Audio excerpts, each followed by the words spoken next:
তারাপীঠ মন্দিরের পার্ট 1। তারাপীঠে আমরা কিভাবে গেলাম, কে কে গেলাম, সবটাই তোমাদের সাথে শেয়ার করলাম। চটজলদি দেখে নাও ভিডিওটা, তোমাদের ভীষণ ভালো লাগবে। আর এটা আমার জীবনের ফার্স্ট ট্রিপ, মানে বড় হওয়া অবস্থায়। ছোটবেলায় ঘুরতে গেছি বাট মনে নেই। তো চলো দেখতে থাকো ভিডিওটা। লিকার আদা দিয়েছো? আচ্ছা দুটোই লেবু দিও। দেখো কত সুন্দর। কত গো ভাই? 40। আচ্ছা এই নাও। দুটো লেবু দিই। একটা লেবু আদা দিই। কাকা এই নাও। পয়সা দিয়ে দাও। ওর মধ্যে আদা দিয়েছো? হ্যাঁ ঠিক আছে। আদা লেবু দিয়েছি। ঠিক আছে, হালকা ফ্লেভার আছে আদা। আমরা গেছিলাম তারাপীঠে। তো তারামা এক্সপ্রেস ট্রেন ধরেছি। আর এই যে ট্রেনটা কত সুন্দর দুরন্ত গতিতে এগিয়ে চলছে, মনটার মধ্যে একটা আলাদাই শান্তি লাগছে, কারণ আমার পাশে আমার মা বাবা আছে। এটা ভেবেই খুব শান্তি লাগছে। আর আমি মাতার কাছে প্রার্থনা করি আমার মা বাবা যেন সারাটা জীবন আমার পাশে থাকে। আমি সব সময়ের জন্য আমি আমার বাবা মাকেই চাই। পরজন্ম বলে যদি কিছু থাকে, তবে আমি আমার এই সাদাসিধে মানুষ দুটোকেই চাই, যে সব কিছুতে আমাকে মনে সাহস দেয়। আর সবসময় বলে যে তুই পারবি, তুই পারবি, তোকে পারতেই হবে। আর হ্যাঁ, আরেকটা কথা আমি ছোট্ট করে বলতে চাই, যে আমার বাবা মাকে সম্মান করে না, তাকে আমি কখনো কোনো দিনও সম্মান করি না, করবও না। ভগবান শ্রীকৃষ্ণ বলেছেন যে তোমার বাবা মাকে সম্মান করে না, তাকে কখনোই সম্মান করবে না। কিছু কিছু ব্যক্তি আছে খুব গীতা পড়ে, কিন্তু তারা গীতার মাহাত্ম্যটা একদমই বোঝে না। এবং তারা যে গীতা পড়ে, সেই গীতার যে বাণীগুলো তারা তারা তারা নিজেদের জীবনের সাথে অ্যাপ্লাই করে না। আমার কাছে পরম গুরু আমার বাবা মা, আর সেটা সব সময়ের জন্য থাকবে। আমি ভগবানের কাছে অনেক কৃতজ্ঞ সব কিছুর দিক থেকে। তো চলো এখন এই দেখো, এতটা গল্প করতে করতে তোমাদের সাথে আমরা এগিয়ে চলছি। এই যে আমাদের সোদপুর স্টেশন ক্রস করলাম, আমরা এগিয়ে চলছি আমাদের তারা মায়ের কাছে। তো আমি শুধু মায়ের কাছে একটাই প্রার্থনা করি, আমার থেকে অনেক আয়ু আমার বাবা মাকে দিক, অনেকটা আয়ু দিক। আর আমি যেন বাবা মার সব ছোট্ট ছোট্ট স্বপ্নগুলো পূর্ণ করতে পারি। এবং আর বাকিটা আমার কিছু মানে বলার মানে মুখ আটকে যাচ্ছে, মানে আমি প্রচণ্ড ইমোশনাল হয়ে যাচ্ছি, কেননা এটা আমার কাছে একটা বড় অ্যাচিভমেন্ট যে আমার এই বাবা মাকে নিয়ে আমি ঘুরতে গেছিলাম।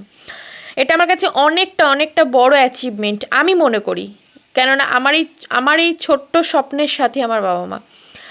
বাকিটা টাইমও আমি এই মানুষ দুটোর পাশে থাকতে চাই। মাতার কাছে এবং মহাদেবের কাছে আমি খুব প্রার্থনা করি যেন আমি থাকতে পারি পাশে। আর অবশ্যই তোমাদের সাপোর্ট আর ভালোবাসা সব সময়ের জন্যই চাই। এই ভিডিওটা দেখে কিছু মানুষ আবার খুব জ্ঞান দিতে চলে আসবে বা মনের মধ্যে হিংসাত্মক বুদ্ধি রটাবে। তো আমি মায়ের কাছে একটাই প্রার্থনা করব, এই ভিডিওটা দেখার পরে আমার নামে যারা কুচিন্তা মাথায় আটবে, তাদের বিচারটাও ভগবান তুমি করো। আর আমি জানি ভগবানের বিচার দেরিতে হলেও হয়, আমি এটা মানি যে ভগবান সহ্য করে কিন্তু ছেড়ে দেন না। এটা নিশ্চয়ই অনেক মানুষই জানো, কেন আমার থেকে জ্ঞানী তো অনেক মানুষ আছো, তা তোমরা এটা জানবে ভালো করে। তো দেখো আমরা চা খেলাম এখানে, তোমার 3টে চা কত যেন 20 টাকা করে নিয়েছিল, ওই 20 টাকা 15 টাকা এরকম করেই নেয়। তো আমরা এখানে নেমে গেছি রামপুরহাট স্টেশনে। আর দেখো রামপুরহাট স্টেশনে মানে এত ভিড় যে আমি ভিডিওগুলো করব ঠিকঠাক করে সেটাও আমি পর্যন্ত করতে পারছি না, মানে এত ভিড় রামপুরহাট স্টেশনে। তারপরে এই যে আমরা হোটেল রুমে চলে এসেছি, এখানে হোটেলে আছি তোমার ভীষণ নিটিং এন্ড ক্লিন ছিল, খুব পরিষ্কার ছিল। আর এই দেখো রুমের 1400 টাকা মানে রুমের ব্যালকনি থেকে যে পুকুরটা দেখতে পাচ্ছ, এটার একটা ছোট্ট গল্প। সেই গল্পটা হলো তোমার মানে এই পুকুরের যে মানে এই যে পুকুরটা দেখতে পাচ্ছ, মানে 2 খণ্ড মাছ এখানে তোমার ইয়ে হয়েছিল, মানে জোড়া লেগেছিল। তো আমি আরেকটা ভিডিওতে এটা তোমার ডিটেলস বলে দেবো ভালো করে ক্লিয়ার করে, কারণ আমিও তো ঠিক জানি না, বাবার মুখ থেকে শুনেছিলাম। তো দেখো সেই ভিডিওটা এখানে আছে। তো এখানে দেখো ব্যাগটাকে আমরা রেখে নিলাম, আর এখানে সব গুছানো আছে। দুটো তোমার ইয়ে ছিল, ওটাকে কি বলে, ব্ল্যাঙ্কেট ছিল। আর খুব সুন্দর রুমটা, ভীষণই সুন্দর। আমরা ছিলাম ইলোরা হোটেলে ছিলাম। ওদের বিহেভিয়ার খুবই ভালো। তো আমি বলবো যারা তারাপীঠ যাবে, ইলোরা হোটেলে যাবে, ওখান থেকে 5 পথ, ঠিক 5টা পায়ের স্টেপ ফেলবে, মায়ের মন্দিরে পৌঁছে যাবে, একদম মন্দিরের কাছে। আর এখানে দেখো দুপুরবেলা আমরা খেতে এসেছিলাম, তো খাওয়া দাওয়াও ভীষণই ভালো ছিল, মানে নিরামিষ খাওয়া দাওয়া ছিল, নিরামিষ খেয়েছিলাম আমরা। আর তোমার মানে আমরা তো আমাদের ওখানে একটা বড় একটা যজ্ঞ করে পুজো দেওয়ার ছিল, তো পুজোটা আমরা দেবো হচ্ছে মঙ্গলবার দিন, আর আমরা পৌঁছেছিলাম সোমবার দিন সকালের দিকে আমরা পৌঁছে গেছিলাম। ঠিক আছে, তো ওখানে আমাদের পুজো দেওয়ার ছিল, তো জন্য আমরা 3 দিন, আমরা এমনকি জানো রবিবার সোমবার মঙ্গলবার 3 দিনই নিরামিষ খেয়েছি। আসার দিন বুধবার তো বাড়ি ফিরেছি, আসার দিন তোমার খেয়েছি হচ্ছে মাছ ভাত খেয়েছি। এই যে বাবা বসে আছে, মা বসে আছে, এখন খাওয়া দাওয়া হবে। আর কি কি মেনু আছে সেটাও তোমরা একটু দেখে নাও। খালি এখানে পাঁপড় আছে, ডালটা আছে, বাটিটা খুব কিউট লাগছে। এটা হচ্ছে তোমার আলু পোস্ত, আলুর তরকারি, আর দেরাদুন চালের ভাত, আর হচ্ছে তোমার এই যে আলু চিপস, খুব সুন্দর। এটা আই থিঙ্ক চাটনি না গো? এই যে মারও সেম, বাবারও সেম, আর একটা থালি চলে এসেছে, তো সবারই সেম। চলো আমরা দুপুরে খাবারটা খেয়ে নিই, খুব ভালো। তো আমরা আবার বেরিয়েছি, মানে খেয়ে দিয়ে দেখো হাতে জলের বোতল, ওই যে মাও আসছে, বাবা আমাদের আগে আগে আছে, মানে বেরিয়েছিলাম ডাব কিনতে, ডাব কেনাকাটি হয়ে গেল, কিছু ফল কিনলাম, কেননা কালকে পুরো উপোস থাকবো, মায়ের পুজো দেবো, ওই জন্য কালকে পুরো উপোস থাকবো, সন্ধেবেলা মায়ের পুজো দেবো।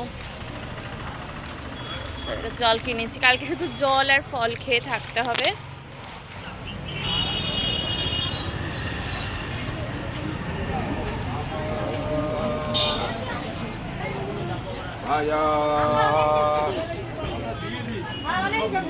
দেখো আমরা এখন লিফটের মধ্যে আছি, আমি আর বাবা লিফটের মধ্যে আছি, আমরা 4 তলায় আছি।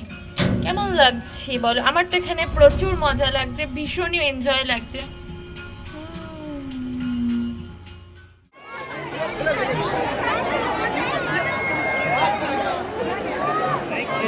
बाहर का दिन तो गाड़ी बोलते भी नहीं है वो कर लिए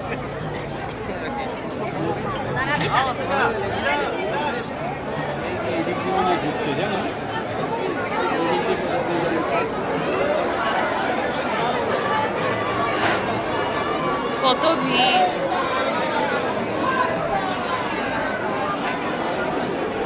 घुरे घुरे घुरे घुरे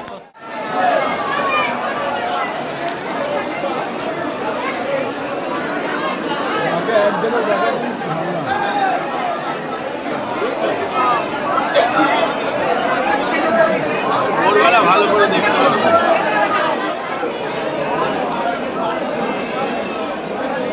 এগুলো মনে হয় মায়ের, সুন্দর লাগছে।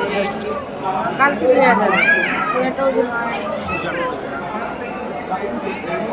জানাবে নিয়মিত।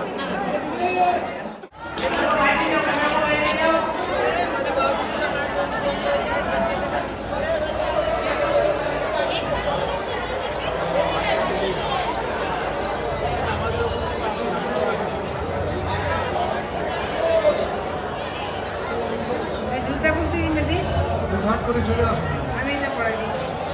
ওখানে পয়সা দিছো? 10 টাকা 10 টাকা।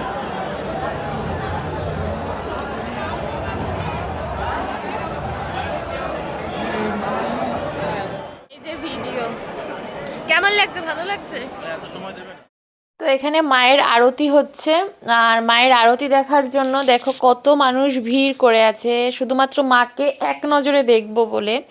তার মধ্যে আমিও একজন আছি যে মাকে আমি এক নজরে দেখবো বলে। আসলে জানো তো, ভগবান যদি না চায় তোমরা সেই জায়গাতে কখনোই পৌঁছাতে পারবে না। আজকে আমার অনেক দিন ধরে প্ল্যানিং ছিল যে যাব, মায়ের কাছে যাব, কোথাও একটা যাব, মন চাইছিল খুব যে কোথাও একটা ঘুরে আসি। মানে একদমই প্ল্যান মাফিক ছাড়া আমরা গেছি, মানে হুট করে মন চেয়েছে আর মা চেয়েছে তাই যেতে পেরেছি। তবে অনেক দিনের মনে একটা সুপ্ত একটা ইচ্ছা ছিল যে মায়ের কাছে গিয়ে পুজো দেব, তো সেটা পেরেছি। এটা আমার খুব ভালো লেগেছে যে আজকে মা চেয়েছে বলে আমি মায়ের কাছে যেতে পেরেছি। আর মানে কি বলবো, আমি ভাষায় প্রকাশ করতে পারবো না। আর যাদের যাদের নাম আমার মনে ছিল, যাদেরকে আমি নিজের মানুষ ভাবি, যাদেরকে আমি খুব ভালোবাসি, তাদের জন্য আমি পুজো দিয়েছি, তাদের নাম বলেছি, নাম ধরে ধরে আমি পুজো দিয়েছি। আর হচ্ছে তোমার, আমি চাই যে যারা আমার সব সময় ভালো চায়, অল দ্য টাইম যারা আমার ভালো চায়, তাদের যেন মা অনেক ভালো রাখে, তাদের সব স্বপ্নগুলো যেন পূর্ণ করে, যারা আমার খুব ভালো চায়। আর যারা আমার খারাপ চায়, আমি মায়ের কাছে এটাও প্রার্থনা করে এসেছি, যারা আমার সত্যি খুব খারাপ চায়, যারা আমার মা বাবাকে অপমান করে, যারা আমার মাকে অপমান করে, তাদেরকে যেন আমি যোগ্য জবাবটা দিতে পারি। এবং সেই জবাবটা, এমন জবাব তাদেরকে আমি যেন দিই, তারা যেন নেক্সট টাইম আমার বাবা মার মুখে নামটা আনতেই যেন 10বার তার গা হাত পা কেঁপে ওঠে। আমি এটা মন থেকে মায়ের কাছে চাই। আর আমি জানি কোনো জিনিস যদি মন থেকে চাই তাহলে সেটা অবশ্যই পাওয়া যাবে। আর চাওয়াটা যদি সঠিক হয় তাহলে সেটা অবশ্যই হয়। কিছু কিছু মানুষ আছে দেখবে, মুখে তোমাকে খুব সুন্দর কথা বলবে, তোমার খুব ভালো চায় এমন বলবে, কিন্তু তারাই দেখবে তোমার সব থেকে খারাপ চায়। তাই তোমার মন যেটা বলবে তুমি সেটাই করবে। আর যে মানুষ তোমার খারাপ চায় তার থেকে অন্ততপক্ষে 100 মাইল দূরে থাকবে, তাহলে দেখবে জীবনটা খুব সুন্দর হবে। তো দেখো, আমি এখানে মাকে দেখার জন্য বসে আছি। তো এটা অনেকটা দূরে আমি দাঁড়িয়েছিলাম। তারপরে যখন মায়ের কাছে মানে মঙ্গল, এগুলো হচ্ছে সোমবারের ভিডিও, যেদিন গেছিলাম সেদিন। তারপরে যেদিনকে মায়ের কাছে মঙ্গলবার দিন পুজো দিয়েছিলাম, মানে বিশ্বাস করতে পারবে না, অসম্ভব কাজ সম্ভব হয়েছে। মানে মায়ের সামনে দাঁড়িয়ে ছবি তোলা, ভিডিও করা, সব করতে পেরেছি। এবার সেই ভিডিওগুলো তোমাদের সাথে আর একটা কোনো ভ্লগে আমি শেয়ার করব। মানে পুরো মায়ের যে মানে আমরা সোমবার গেছি, সোম মঙ্গল বুধ, এই 3 দিনের মায়ের যে রূপ, মানে মাকে যেভাবে সাজানো হয়েছিল, সবটা আমি ভিডিও করতে পেরেছি, এগুলো তোমাদের সাথে শেয়ার করব।